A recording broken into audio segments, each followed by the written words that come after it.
Hi hello வணக்கம் guys. இன்னைக்கு நம்மளுடைய சேனல்ல ரொம்பவே முக்கியமான ஒரு விஷயத்த பார்க்க போறோம். ஸோ ரொம்பவே ஒரு முக்கியமான விஷயம் அப்படின்னு பார்த்தீங்கன்னா, பிரியங்கா கணவர் மாரடைப்பு இப்போ பார்த்தீங்கன்னா மருத்துவமனையில் அனுமதிக்கப்பட்டுள்ளார் அப்படின்றத இப்போ ஒரு நியூஸ் வந்திருக்கு. ஸோ இதை பற்றின ஒரு தகவலை தான் இப்போ நம்ம பார்க்க போறோம். என்னடா இது, இப்போதானே இவங்க ரெண்டு பேருக்கும் மேரேஜ் ஆச்சு. பிரியங்காவும் அவங்களோட விஜி, ஸோ அவங்களோட ஹஸ்பண்டுக்கும் விசுவுக்கும் சொல்லிட்டு ரெண்டு பேருக்கும் மேரேஜ் ஆச்சு. என்னடா இது, கல்யாணம் ஆகி கொஞ்ச நாள் கூட ஆகல, அதுக்குள்ள பிரியங்கா கர்ப்பம்னு சொல்லிட்டு சொல்றாங்க. அது மட்டும் இல்லாம அவங்க பாத்தீங்கன்னா ரொம்பவே ஷாக்கிங்கான நியூஸ் எதுவும் கேள்விப்படக்கூடாதுன்னு சொல்லியிருக்காங்க.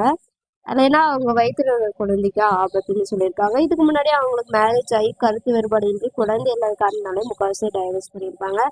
ஆனா கல்யாணம் ஆகி 1 மாசம் கூட முழுமையா ஆகாத நிலைமையில இவங்க கர்ப்பம்னு சொல்லிட்டு இப்ப சொல்லியிருக்காங்க. அண்ட் இன்னொரு சைடு இவங்களுடைய கணவர் இப்போ ஹார்ட் அட்டாக்ல ஹாஸ்பிட்டல்ல அனுமதிக்கப்பட்டிருக்காங்க அப்படின்றதையும் சொல்லியிருக்காங்க.